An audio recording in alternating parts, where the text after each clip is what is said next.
Hello students, आज हम शुरू करने वाले हैं quadratic equations. So let us start quadratic equation. तो सबसे पहला क्वेश्चन जो बच्चों की तरफ से कई बार आ जाता है वो है, सर क्वाड्रेटिक इक्वेशन हमारी रियल लाइफ में कहां पर हमें यूज में आएगा, right? Why are we studying all this? तो आज हम क्वाड्रेटिक इक्वेशन की शुरुआत एक रियल लाइफ सिचुएशन से करने वाले हैं। तो शुरुआत करते हैं एक रेक्टेंगल से। ठीक है, आपने ले लिया है एक रेक्टेंगल।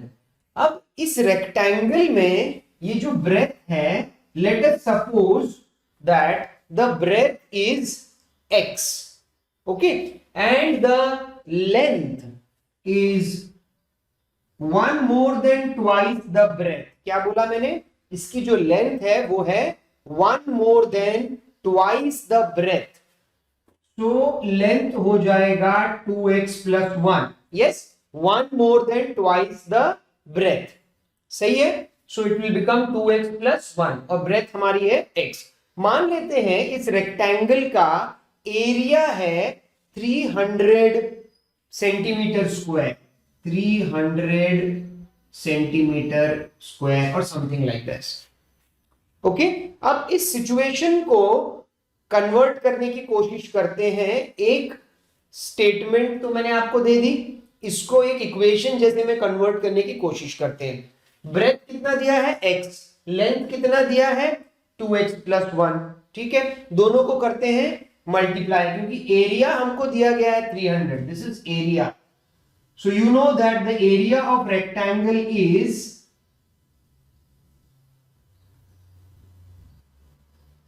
क्या होता है? Area of rectangle, area of rectangle होता है लेंथ इंटू ब्रेथ। तो चलिए 300 यहां लिख देते हैं, लेंथ लिख देते हैं 2x plus 1 और ब्रेथ लिख देते हैं x। ठीक है, यहां पर हम इसको डिस्ट्रीब्यूटिव प्रॉपर्टी से ओपन करते हैं, x को 2x के साथ, x को 1 के साथ। तो ये बन जाता है 2x स्क्वायर प्लस x और यहां आ जाता है 300। Okay, now what I am going to do is 300 को भी उस तरफ ले आते हैं ताकि एक तरफ जीरो बच जाए। सो आंसर आ जाएगा 2x square plus x plus 300, sorry minus 300, because plus 300 दूसरी तरफ गया तो बना माइनस 300। ठीक है, तो हमारे पास ये एक पॉलिनोमियल आ गया है, इज इक्वल टू 0, इक्वेशन बन गया। सो इस इक्वेशन को बोलते हैं क्वाड्रेटिक इक्वेशन। इस इक्वेशन को क्वाड्रेटिक इक्वेशन बोलते हैं। सो क्वाड्रेटिक इक्वेशन का एक जनरल फॉर्म देखते हैं क्या होता है। जनरल फॉर्म होता है, what is the general form of quadratic equation? That is ax square plus bx plus c is equal to 0. This is the general form of my quadratic equation, ax square plus bx plus c is equal to 0. इसको वहां fit करने की कोशिश करते हैं। सो यहां अगर मैं लिखूं ax square plus bx plus c is equal to 0, तो a कितना आ रहा है देख के बताइए। a आ रहा है 2, b कितना आ रहा है? b, इसके आगे कोई नंबर नहीं है तो 1 है, तो b 1 हो गया। अच्छा, c कितना हो गया? कुछ बच्चे c को 300 बोलेंगे, जो कि गलत है। आपका c होगा उस नेगेटिव साइन के साथ, सो माइनस 300। ठीक है, सो ये हमारा क्वाड्रेटिक इक्वेशन है।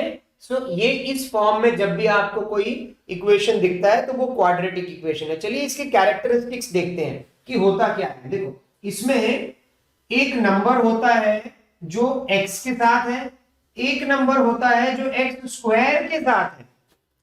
ठीक है, सिर्फ वन वेरिएबल है, या तो x होगा या तो y होगा या तो z होगा, आप कुछ भी ले सकते हैं।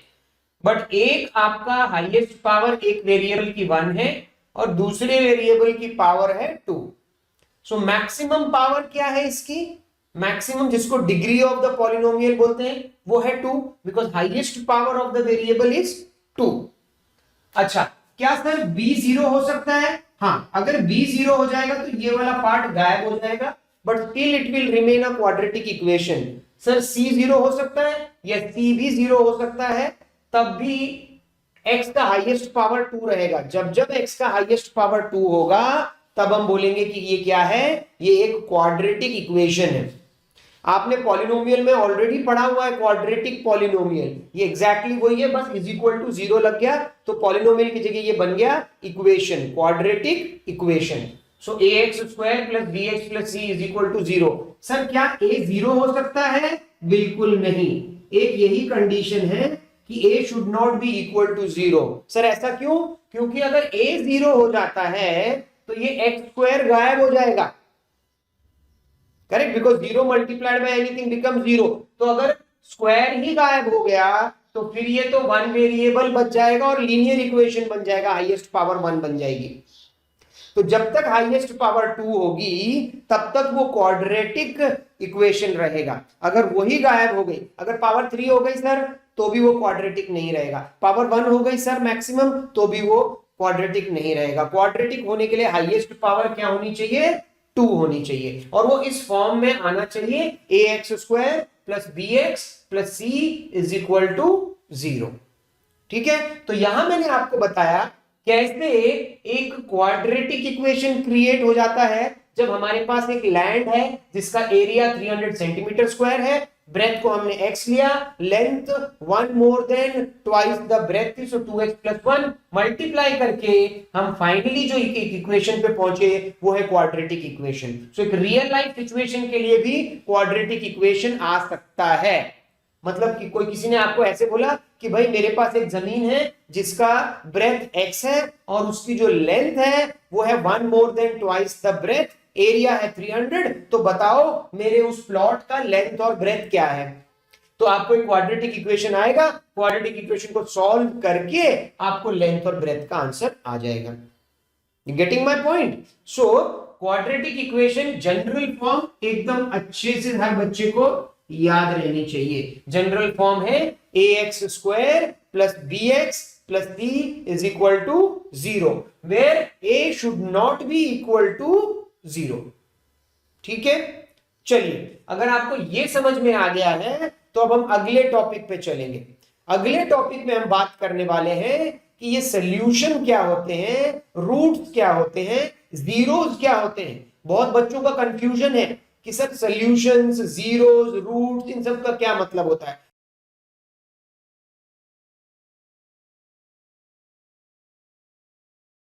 बच्चों क्वाड्रेटिक इक्वेशन का जनरल फॉर्म आपने सीख लिया है, राइट? अब मैं आपको बताने वाला हूं कि क्वाड्रेटिक इक्वेशन में एक सॉल्यूशन, या फिर कभी कभी उसको वो लोग बोल देते हैं रूट्स। क्या बोल देते हैं? सॉल्यूशन, रूट्स, या फिर बोल देते हैं जीरोस। जीरोस क्या होते हैं? क्वाड्रेटिक इक्वेशन के सॉल्यूशन क्या होता है, क्वाड्रेटिक इक्वेशन के रूट्स क्या होते हैं, क्वाड्रेटिक इक्वेशन क्या जीरोस क्या होते हैं। एक्चुअली में ये तीनों टर्म एक ही है। अगर कोई आपसे बोले कि क्वाड्रेटिक इक्वेशन के जीरोस निकालो, वो आपको बोल रहा है उसके रूट्स निकालो, या वो बोल रहा है उसका सॉल्यूशन निकालो, उन सबका मतलब एक ही है। ठीक है, क्या है ये सब आगे देखते हैं। मैं क्या करता हूं, एक इक्वेशन ले लेता हूं, एक क्वाड्रेटिक इक्वेशन ले लेता हूं। जैसे एक सिंपल सा इक्वेशन हम ले लेंगे 2x square minus 3x plus 1। ठीक है, इक्वेशन ले लिया है 2x square minus 3x plus 1 is equal to 0। This is the quadratic equation. Yes, क्योंकि ये ax square plus bx plus c is equal to 0 के फॉर्म में है। बिल्कुल। अब मैं यहां क्या करता हूं, ये जो x जहां जहां मुझे दिखाई दे रहा है, I am going to replace x by 1। मैं x को 1 से रिप्लेस कर देता हूं। ठीक है, जहां x है मैं वहां 1 ले लूंगा। देखिए 2 1 का square minus 3 into 1 plus 1 is equal to 0। So 1 का स्क्वायर 1 होता है, 1 2 2, 3 1 3 प्लस 1 इज इक्वल टू 0। सो मेरे पास आ गया है, अब यहां पर भी 2 प्लस 1 3 हो गया है, 3 माइनस 3 इज इक्वल टू 0। कहने का मतलब है 0 इज इक्वल टू 0, यानी कि मेरे पास LHS is equal to RHS आ गया। समझ में आया मैंने क्या किया है? मैंने क्या किया है, जो हमारे क्वाड्रेटिक इक्वेशन में x की जगह 1 की वैल्यू रिप्लेस कर दी, और जैसे ही मैंने x की जगह 1 की वैल्यू रिप्लेस करी, आप देखेंगे ये पूरा क्वाड्रेटिक इक्वेशन श्रिंक होके 0 हो गया। राइट साइड पहले ही 0 था, so LHS has become equal to RHS। तो इस सिचुएशन में मैं क्या बोलूंगा? इस सिचुएशन में मैं बोलूंगा, so I can say that x is equal to 1, x is equal to 1 is a solution of this quadratic equation. X is equal to 1 is a solution of this quadratic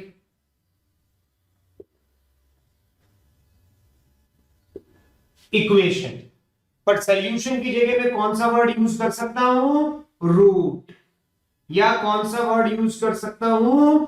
zero. तो मैं बोल सकता हूं कि x is equal to 1 is a solution of this quadratic equation, या x is equal to 1 is a root of this quadratic equation, या x is equal to 1 is a zero of this quadratic equation। समझ में आया?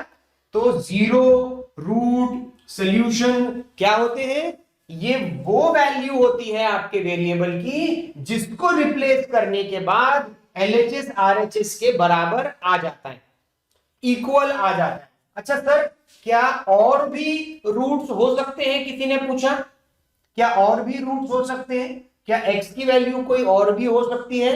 तो यहां मैं आपको बताना चाहूंगा, इफ टू रिमेंबर दिस, ये याद रखो कि quadratic equation can have at most 2 zeros or 2 roots, at most 2 zeros.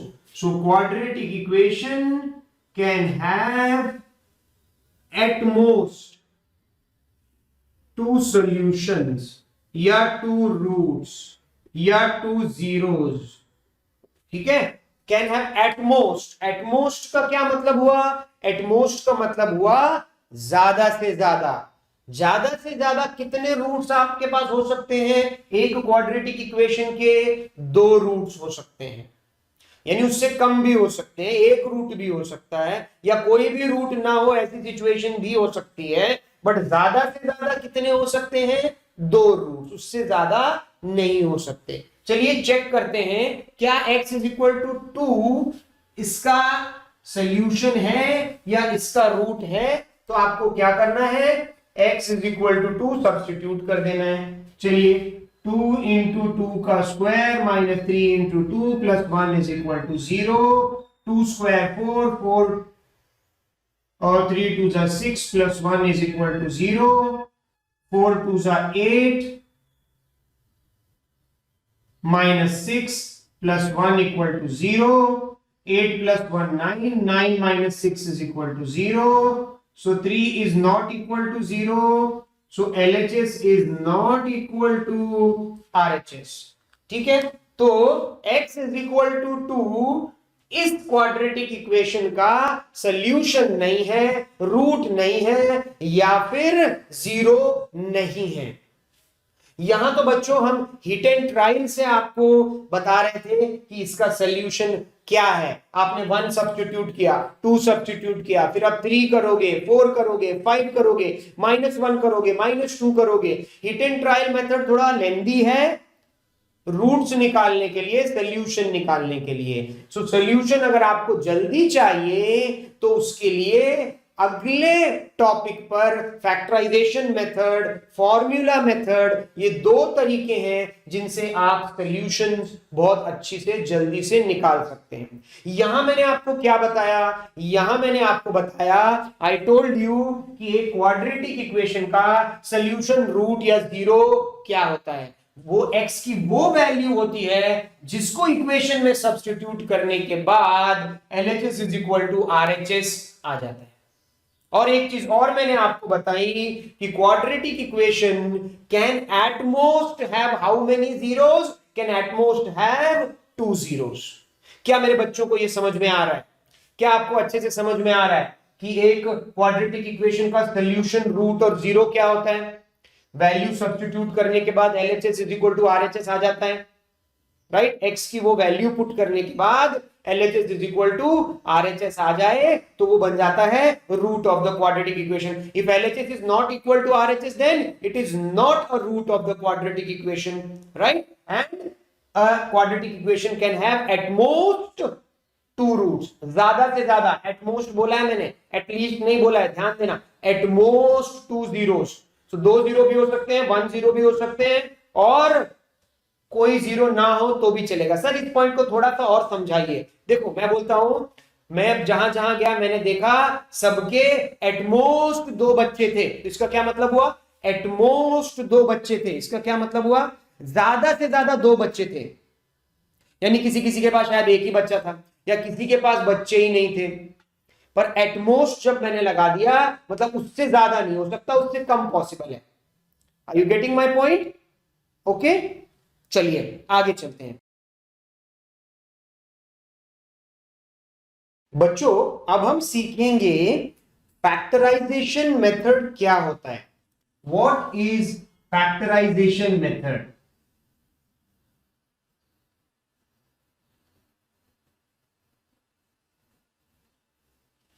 Factorisation method क्या होता है? इस फैक्टराइजेशन मेथड को आप स्प्लिटिंग द मिडिल टर्म के नाम से भी जानते हैं। स्प्लिटिंग द मिडिल टर्म, क्या नाम है?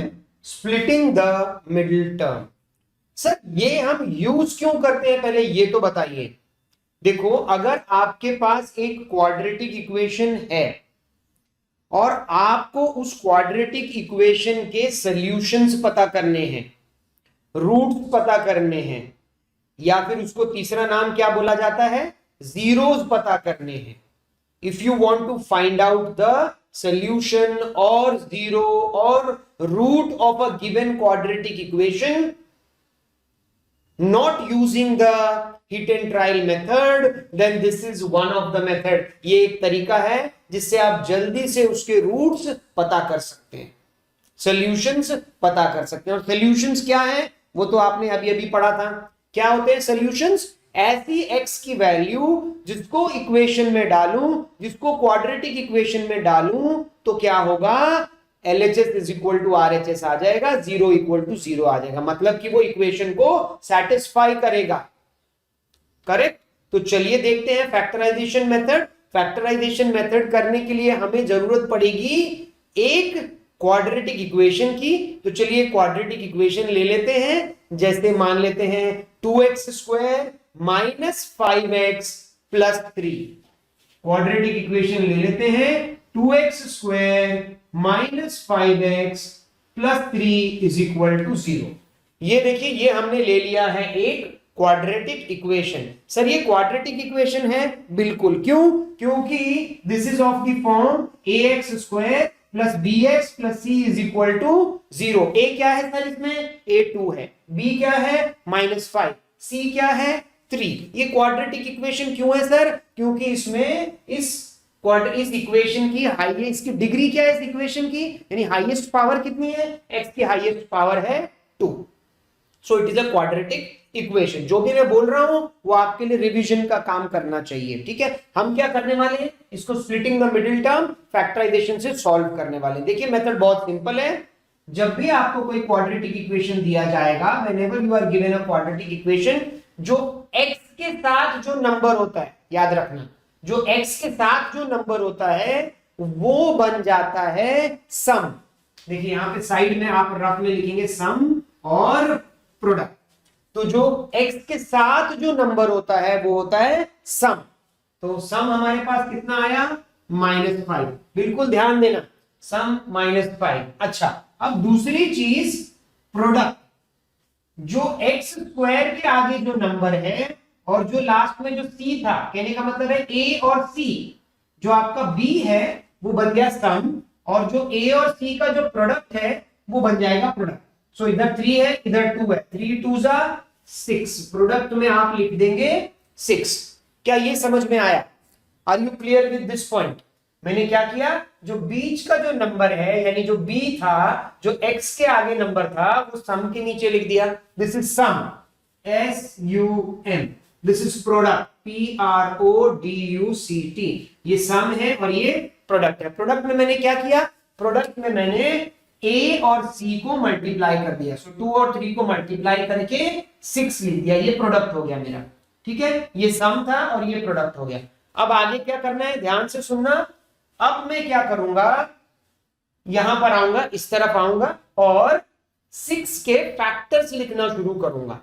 ठीक है, 6 के factors. So 6 is 1 multiplied by 6। मुझे साथ साथ में ये भी चेक करना है कि मल्टीप्लाई करने से तो 6 आ गया, क्या ये दोनों नंबर को यूज करके -5 ला सकता हूं? -5 सर मैं 6 -1 करके -5 ला सकता हूं। वेरी गुड, 6 -1 करने से -5 आएगा क्या? नहीं, वो तो 5 आ जाएगा क्योंकि साइन बड़े नंबर का लगता है। सर मैं अगर नेगेटिव साइन यहां लगा दूं तो बिल्कुल, -6 + 1 करने से -5 तो आ गया। ठीक है, लेकिन साथ ही साथ में हमको चेक करना है कि उन दोनों को मल्टीप्लाई करके 6 आ रहा है। नहीं सर, इन दोनों को मल्टीप्लाई करके तो -6 आ जाएगा।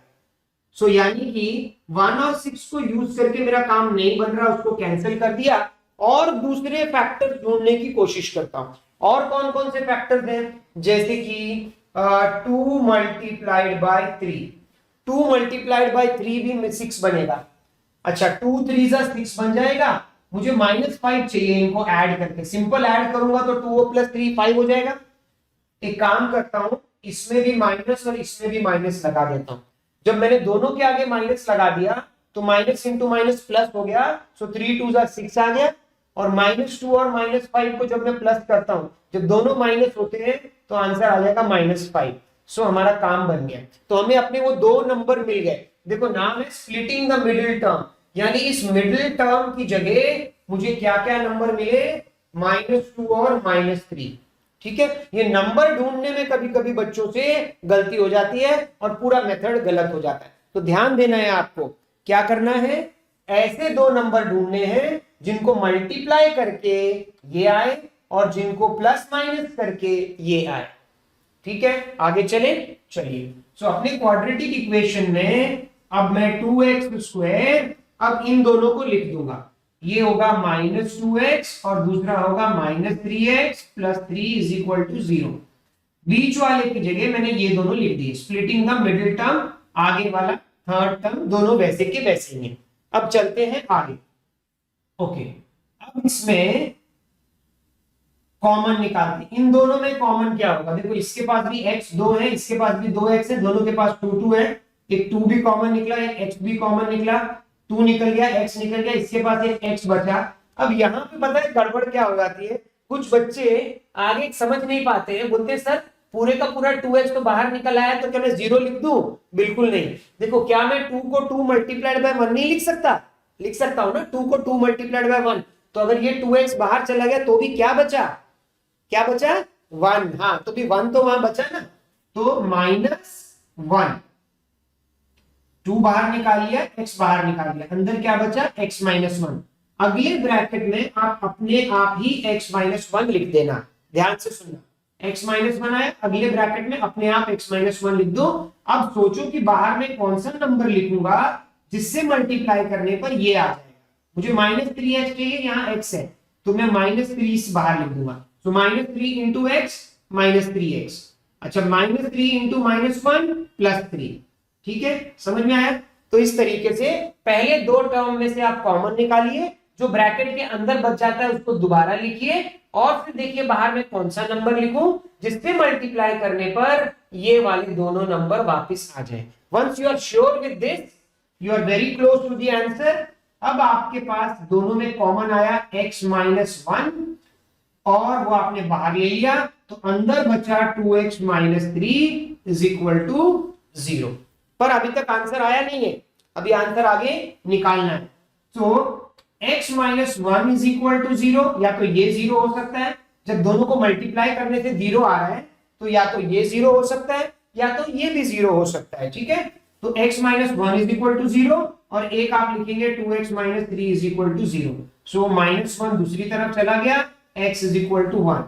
यहाँ पे 2x था, माइनस थ्री दूसरी तरफ चला गया, 3 बन गया। सो x का वैल्यू आ गया 3/2।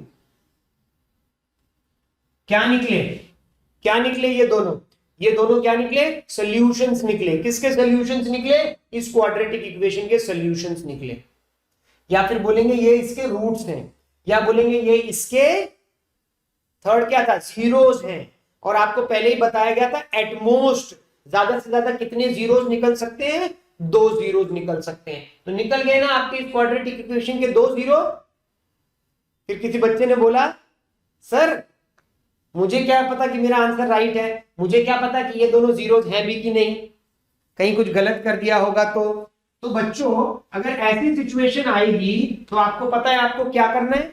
अभी अभी तो आप पढ़ के आए हैं कि कोई नंबर इसका सॉल्यूशन या इसका जीरो या इसका रूट कब होता है, जब इसको इसमें डालने के बाद LHS is equal to RHS आ जाए। तो चलिए वेरीफाई करने की कोशिश करते हैं कि क्या ये रूट एक्चुअली में इसके रूट्स हैं या नहीं, इसके सॉल्यूशन है या नहीं। तो एक काम करता हूं, पहले x is equal to 1 substitute कर देता हूं अपने इक्वेशन में। 2 into 1 square minus 5 into 1 plus 3 is equal to 0, और 1 का स्क्वायर 1 इंटू 2 2 माइनस 1 5 जा 5 plus 3 is equal to 0।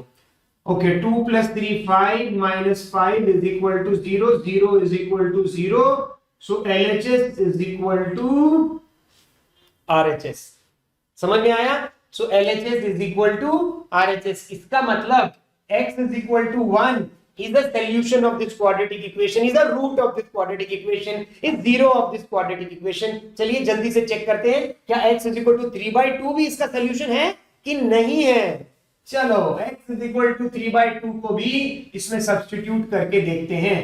2 into 3/2 का square minus 5 into 3/2 plus 3 is equal to 0।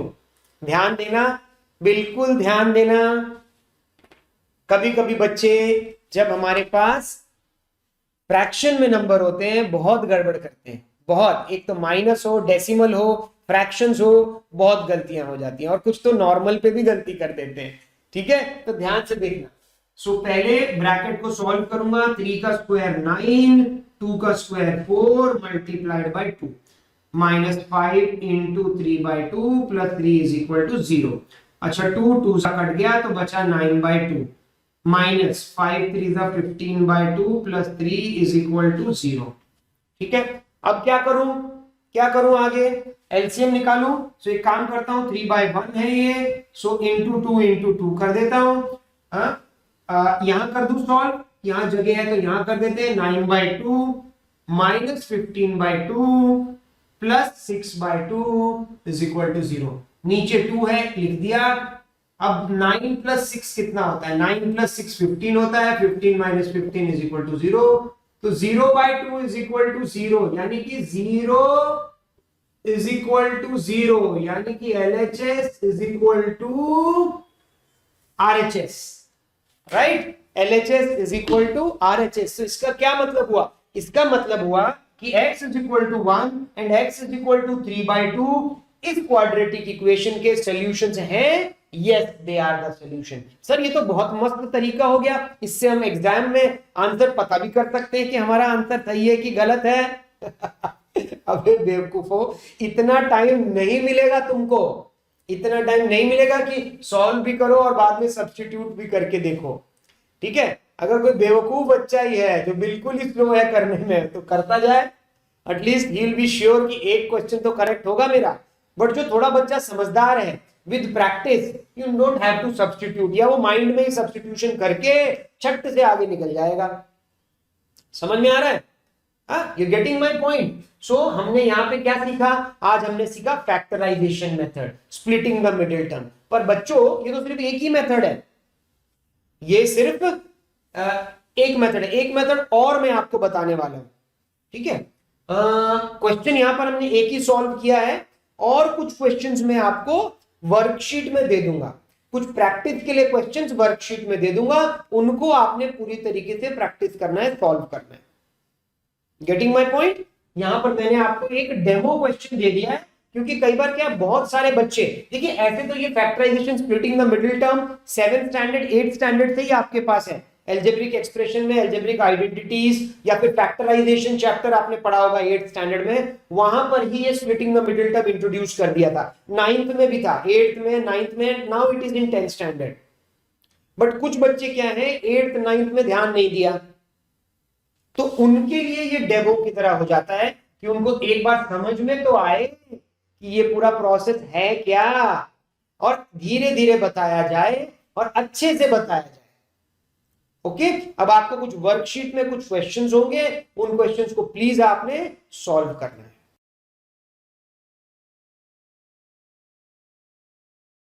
Hello बेटा, इस वीडियो में मैं आपको सिखाऊंगा डिस्क्रिमिनेंट कैसे पता करते हैं, how to find the discriminant of a quadratic equation.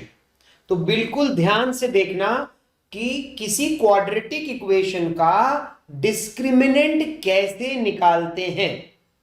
ठीक है, एक क्वाड्रेटिक इक्वेशन ले लेते हैं, ax square plus bx plus c is equal to 0 is the general form of the quadratic equation। कोई भी एक क्वाड्रेटिक इक्वेशन ले लेते हैं, जैसे 3x square, कोई भी at random 3x square minus 5x plus 2 is equal to 0, minus 5x plus 2 is equal to 0। तो देखो यहां मैंने एक क्वाड्रेटिक इक्वेशन ले लिया है, अब इसका हम क्या सीख रहे हैं, डिस्क्रिमिनेंट निकालना। डिस्क्रिमिनेंट का वर्ड होता है कैपिटल डी और उसका फॉर्मूला है बी स्क्वायर माइनस 4ac। ध्यान देना, डिस्क्रिमिनेंट निकालने का फॉर्मूला है d is equal to B square minus 4ac। ये डिस्क्रिमिनेंट पता करने का फॉर्मूला है। ओके, इसमें हम क्या करते हैं, क्वाड्रेटिक इक्वेशन में से बी ए सी की वैल्यू सब्स्टिट्यूट करते हैं। इसलिए मैंने आपको स्टार्टिंग में बताया, कुछ बच्चों को यह भी नहीं पता होता है कि क्वाड्रेटिक इक्वेशन का जनरल फॉर्म क्या है। क्या जनरल फॉर्म है, a x square plus b x plus c is equal to 0। ठीक है, तो इसमें क्या है, a x square plus b x plus c is equal to 0 में a क्या है 3, b क्या है -5, c क्या है 2। तो आपने क्वाड्रेटिक इक्वेशन से a b और c की वैल्यू पता कर ली। चाहिए तो यहां साइड में लिख लो, a is equal to 3, b is equal to -5, c is equal to 2। A B C की वैल्यू एक बार आपको पता चल जाए तो फिर इसमें सब्स्टिट्यूट कर दीजिए, d is equal to B का स्क्वायर यानी कि -5 का स्क्वायर। ठीक है, -5 का स्क्वायर -4 मल्टीप्लाइड बाय a की वैल्यू 3, c की value 2, so d will be b का स्क्वायर -5 का स्क्वायर, जल्दी जल्दी बताओ, -5 इंटू -5 25, -4 3 12, 12 2 24। सो d की वैल्यू आ गई 25 माइनस 24, d की वैल्यू आ गई 1, यानी डिस्क्रिमिनेंट निकल गया 1। सो this is how you will find the discriminant। समझ में आया, समझ में आया कि नहीं आया तेरे को कि एक डिस्क्रिमिनेंट कैसे निकाला जाता है, किसी भी क्वाड्रेटिक इक्वेशन का डिस्क्रिमिनेंट कैसे पता किया जाता है। समझ में आ गया, बहुत सिंपल फॉर्मूला है, d is equal to B square minus 4ac। ठीक है, d की वैल्यू आ गई। मैं समझ रहा हूं कि नेक्स्ट क्वेश्चन क्या पूछने वाला है। नेक्स्ट क्वेश्चन तुम पूछने वाले हो कि क्या सर डी की वैल्यू हमेशा पॉजिटिव आएगी, क्या जीरो भी आ सकती है, क्या नेगेटिव में भी आ सकती है डिस्क्रिमिनेंट की वैल्यू? तो मेरा जवाब है, माय आंसर इज, कि आपका क्वेश्चन बिल्कुल सही है, यस, डी की अलग अलग वैल्यूज आ सकती हैं, वो हम पढ़ने वाले हैं बस इसको मिटाने के बाद, जिसको हम बोलते हैं roots of a quadratic equation या फिर नेचर ऑफ रूट्स। चलिए तो इसको फटाक से मिटाते हैं। आपको डी समझ में आ गया है तो मैं ज्यादा टाइम नहीं स्पेंड कर रहा हूं डी के ऊपर, डायरेक्टली चलते हैं अगले टॉपिक के ऊपर। सो डी निकाल लिया। कुछ क्वेश्चन आपको दिए होंगे आपके नोट्स में, कुछ एक्स्ट्रा क्वेश्चंस और दिए होंगे, वो भी आपको सॉल्व करने हैं, वो भी आपको सॉल्व करने हैं। ठीक है, तो चलते हैं फिर। नेचर ऑफ रूट्स टॉपिक है, nature of roots. Nature of roots के लिए सबसे पहले आपको डी का वैल्यू निकालना पड़ता है। हम क्या करने वाले हैं, साथ में आपको एग्जाम्पल्स भी देता हूं ताकि आपको नेचर ऑफ रूट्स अच्छे से समझ में आए। ठीक है, नेचर ऑफ रूट्स यानी कि डी की वैल्यू 1, 2, 3, तीन चीजें हो सकती हैं डी के लिए। ठीक है, या तो डी हो सकता है ग्रेटर देन 0, या तो डी हो सकता है इज इक्वल टू 0, या तो डी हो सकता है लेस देन 0। डिस्क्रिमिनेंट ये तीन चीजें हो सकता है। लेस देन 0 हो सकता है, मतलब आंसर माइनस में हो सकता है। डी का आंसर 0 भी हो सकता है, डी का आंसर 0 से ज्यादा भी हो सकता है, पॉजिटिव में भी हो सकता है। और डी आपने कैसे निकाला था, डी निकाला था बी स्क्वायर माइनस 4ac से। ठीक है, इतना समझ में आया। एक इक्वेशन लेते हैं 3x square minus 5x plus 2, 3x square minus 5x plus 2 is equal to 0। ठीक है, ये हमने एक ले लिया क्वाड्रेटिक इक्वेशन। अब इसका निकालने की कोशिश करते हैं डी। सो डी निकालने के लिए a आ गया 3, b आ गया -5, c आ गया 2, तो d निकालते हैं b का स्क्वायर -5 का स्क्वायर -4 इंटू 3 इंटू 2। अरे सर ये तो वही क्वेश्चन है जो अभी भी किया था, बिल्कुल सही वही क्वेश्चन हम ले रहे हैं। 5 का -5 का स्क्वायर 25 और 4 3 12, 12 2 24, सो d का वैल्यू 1, d का वैल्यू 1 आ गया।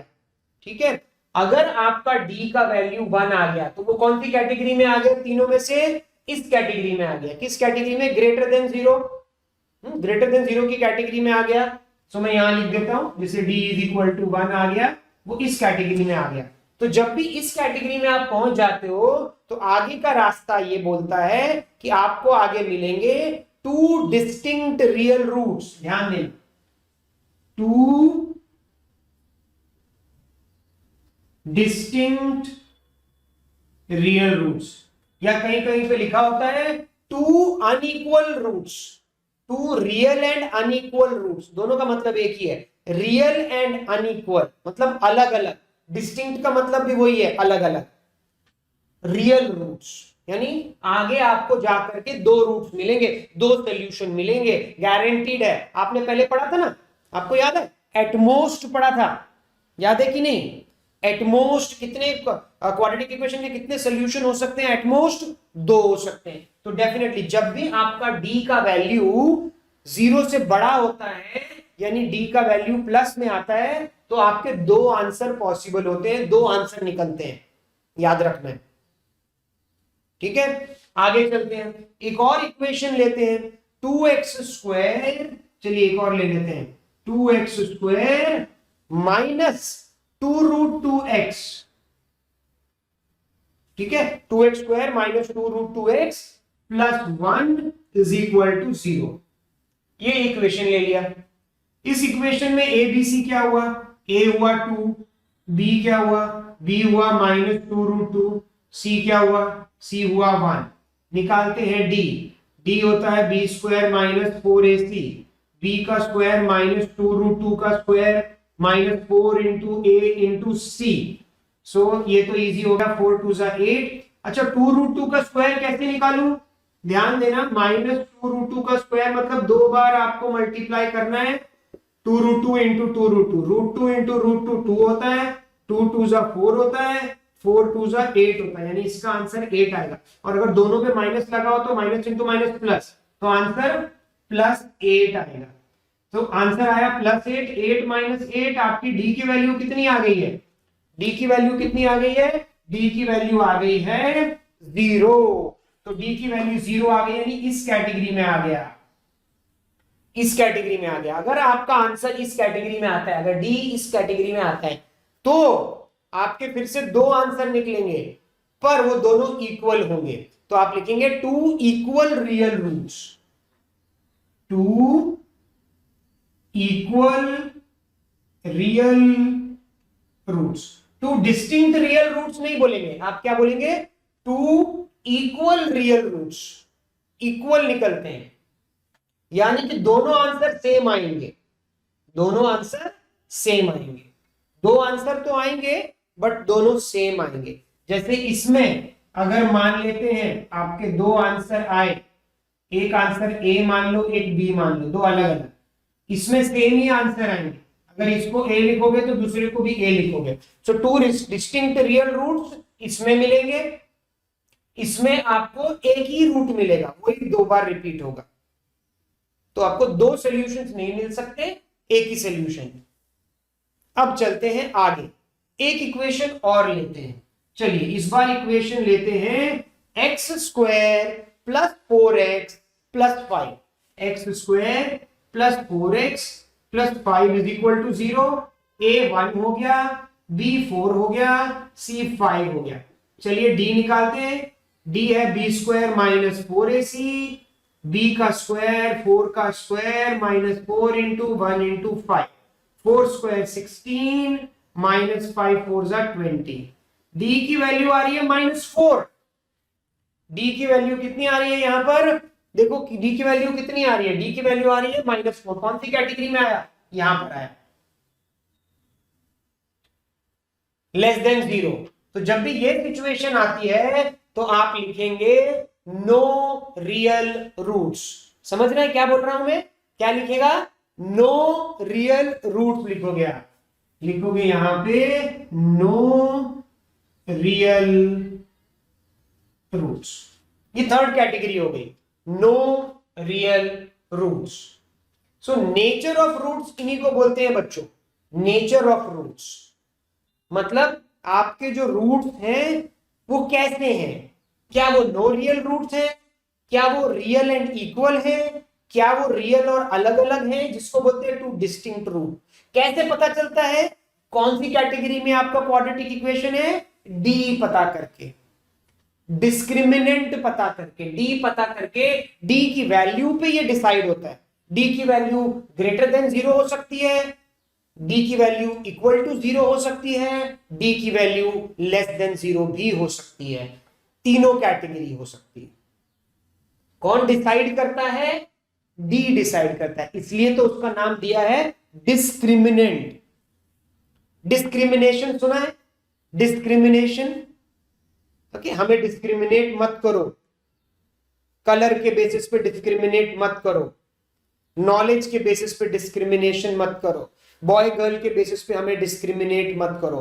सो डिस्क्रिमिनेट का मतलब ही होता है किसी एक बेसिस पर वहां पर जो भी कुछ इंफॉर्मेशन है उसको अलग अलग कैटेगराइज करो। तो वैसे ही ये डी है, डी को क्या बोलते हैं, discriminant, because the value of D decides what will be the fate of your quadratic equation। तुम्हारा क्वाड्रेटिक इक्वेशन का क्या हाल होने वाला है वो डी डिसाइड करता है। ग्रेटर देन 0 है तो 2 distinct real roots, equal to 0 है तो इक्वल, 2 इक्वल रूट्स, और अगर डी की वैल्यू नेगेटिव में आती है तो नो रियल रूट्स, मतलब उसके कोई रूट्स है ही नहीं, आप उसमें कोई भी वैल्यू पुट करने की कोशिश करो, कभी भी LHS is equal to RHS नहीं आएगा। तो बच्चों ये था नेचर ऑफ रूट्स। पहले हमने पढ़ा डिस्क्रिमिनेंट कैसे पता करते हैं और अब हमने पढ़ा नेचर ऑफ रूट्स कैसे पता करते हैं। एक बार आपके पास नेचर ऑफ रूट्स आ जाए तो फिर आपको रूट्स निकालने भी आने चाहिए। रूट्स निकालने के लिए, पर सर रूट्स निकालने के लिए तो हमारे पास मेथड है, हमको आता है रूट्स निकालना। फैक्टराइजेशन मेथड आपने सिखाया है, स्प्लिटिंग द मिडिल टर्म सिखाया है, लेकिन अगर आप डी निकाल चुके हैं तो अब जाके फिर क्वाड्रेटिक इक्वेशन को सॉल्व करने के लिए फैक्टराइजेशन यूज मत करो। अगर आप डी तक निकाल चुके हैं तो हमारे पास एक और मेथड है, मेथड का नाम है quadratic formula method for finding the roots. तो चलिए फिर देखते हैं क्वाड्रेटिक फॉर्मूला मेथड होता क्या है और उससे रूट्स कैसे निकालते हैं, और क्या वो मेथड हमारे फैक्टराइजेशन मेथड से बेटर है। क्योंकि कुछ बच्चों को फैक्टराइजेशन मेथड बिल्कुल अच्छा नहीं लगता, वो माइनस प्लस का सिलेक्शन, वो नंबर्स का सिलेक्शन उनके लिए डिफिकल्ट होता है। तो क्या उनको बचाने के लिए ये क्वाड्रेटिक फॉर्मूला मेथड काम करेगा? चलिए देखते हैं।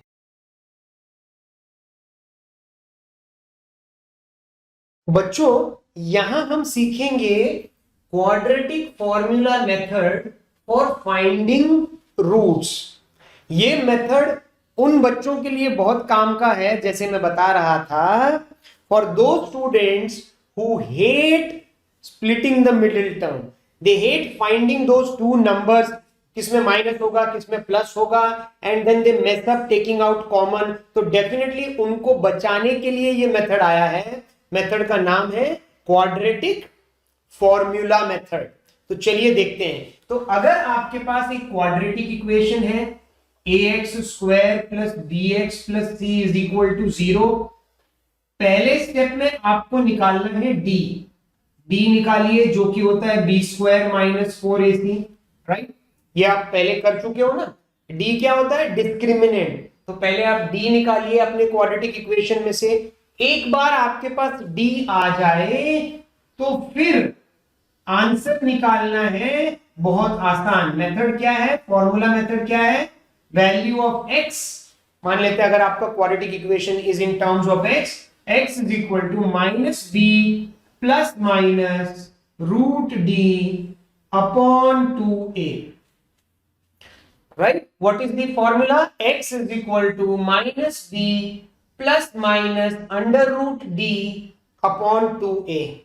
देखो किसी किसी बुक्स में d को अलग ना लिख करके रूट के अंदर ही ये b स्क्वायर माइनस 4ac लिख देते हैं, यानी वो ऐसे लिख देते हैं x is equal to minus B plus minus root of b square minus 4ac by 2a। और बच्चे बोलते हैं सर आपने कोई और फॉर्मूला दिया, हमें कुछ और सिखाया। बिल्कुल नहीं ना, सेम ही है। मैंने उल्टा आपको छोटा वाला बताया, क्योंकि d हम पहले ही पता है कि d कैसे निकलता है, b square minus 4ac. So there is no difference between the two. Both are the same formula. Same formula है, ठीक है। तो चलिए एक क्वेश्चन लेते हैं और एक क्वेश्चन लेकर के फिर इसको और ठीक से समझने की कोशिश करते हैं। क्योंकि जैसे ही आपने देखा, मुझे पता है आपके मन में कुछ सवाल आया होगा कि सर ये दो, एक प्लस एक माइनस, ये क्या है? करेक्ट। तो ये सब चीजों को, आपके सारे डाउट्स क्लियर करने के लिए एक सैंपल प्रॉब्लम सॉल्व करते हैं। तो सैंपल प्रॉब्लम लेते हैं, X square plus 7x minus 60 is equal to 0। X square, क्या बोला मैंने? X square plus 7x minus 60 is equal to 0। So this is our quadratic equation. चलिए जल्दी से इसमें से ए बी सी निकाल लेते हैं।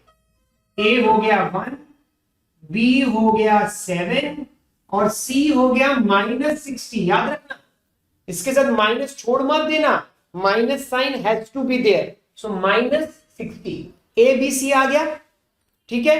अब क्या करेगा बताओ? अब क्या करोगे?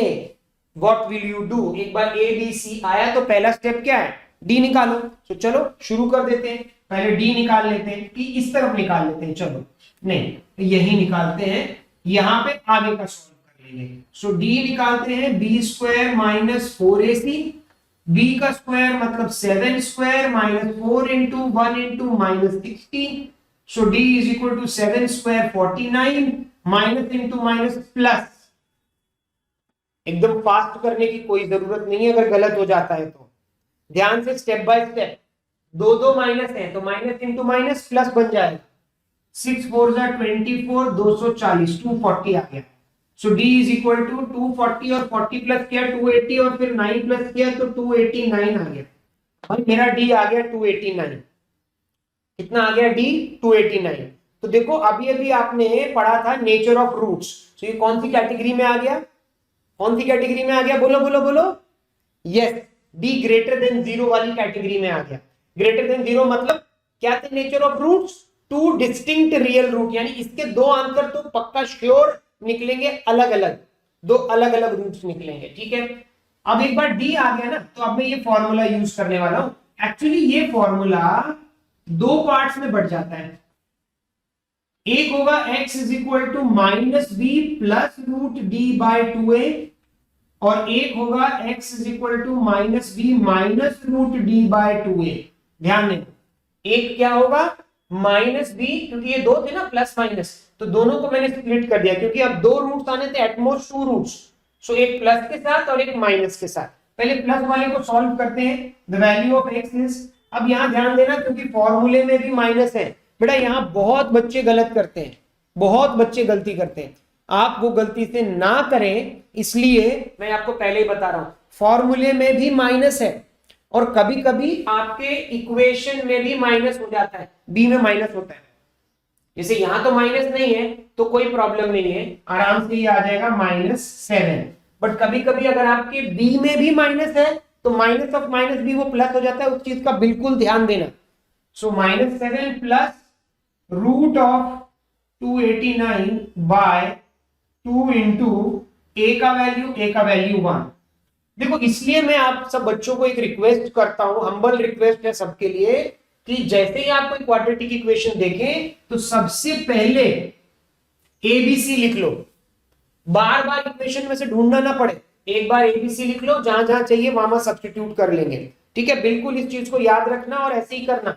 बहुत बच्चे हाँ हाँ बोल देते हैं और बाद में नहीं करते हैं, करते हुए अपने मन की और फिर पूरा गड़बड़ कर देते हैं। तो चलो आगे देखते हैं। एक्स का वैल्यू आया ये, ठीक है, आगे चलते हैं। X is equal to -7 plus, बताओ 289 का रूट कितना होता है? कितना होता है 289 का रूट? जल्दी से बताओ। देखो 15 15 225 होता है, उससे तो ज्यादा है, और 20 2400 तो उससे कम है। तो बीच में 15 और 20 के बीच में ऐसा कौन सा नंबर है जो लास्ट में मल्टीप्लाई करने पे 9 देगा? देखो मैं क्या बताना चाह रहा हूं, मैं बताना चाह रहा हूं अगर 16 इंटू 60 करूं, 6 6 36, लास्ट में 6 आता है, मुझे लास्ट में 9 चाहिए। तो 17 इंटू 17, 7 7 49, लास्ट में 9 आ गया, तो यही है वो नंबर। सो 17 आ गया इसका रूट अपॉन 2। ठीक है, कितना आया? 17 माइनस 7 कितना होता है? 10। 10 बाय 2 कितना आंसर आया? 5। तो एक रूट तो आ गया मेरा 5। अब दूसरा रूट भी निकाल लेते हैं, चलो। x is equal to -7 minus, बाकी सब चीजें स्टेप स्किप कर रहा हूं मैं क्योंकि यहां तक सब कुछ सेम ही है। सो -17 बाय 2। सो -17 माइनस 7 कितना हो जाता है? -18 19 20 21 22 23 24 हो जाता है। -24 बाय 2, 2 1 जा 2 2 जा। सो आंसर आ जाता है -12 और एक आंसर आ गया है 5। सो दो रूट्स निकल आए, एक 5 और एक -12। आपको अगर लगता है कि सर क्या आंसर सही है तो आप इनको सब्स्टिट्यूट भी कर सकते हैं।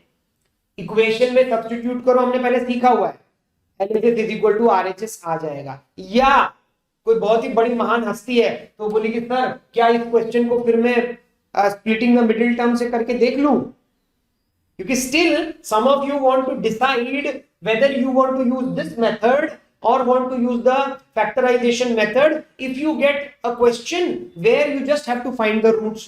मतलब कि वर्ड प्रॉब्लम में इक्वेशन बन जाएगा, इक्वालिटी इक्वेशन आ गया। अब मैं क्या करूं, फॉर्मूला मेथड से आगे जाऊं या फैक्टराइजेशन मेथड से आगे जाऊं, वो चॉइस आपकी है। चॉइस किसकी है?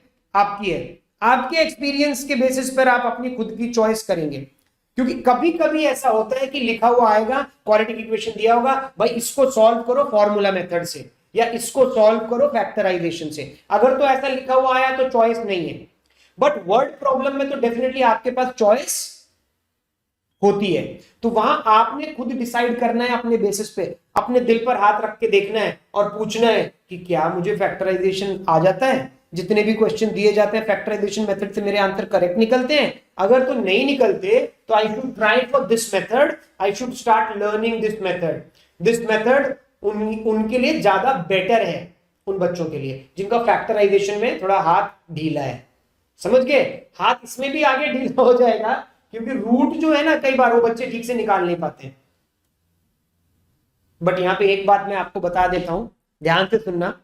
कई क्वेश्चन ऐसे हैं जिनके आंसर आप स्प्लिटिंग से नहीं निकाल सकोगे, आएंगे ही नहीं आंसर उनके। रूट रूट वाले बहुत सारे आंसर होते हैं, वो स्प्लिटिंग से आएंगे ही नहीं। उसके लिए आपको क्वाड्रेटिक फॉर्मूला मेथड ही लगाना पड़ेगा। तो क्या सर हम ऐसा सोच लें कि हर क्वेश्चन का आंसर क्वाड्रेटिक से ही निकालें, क्वाड्रेटिक फॉर्मूला मेथड से ही निकालें? ट्राई।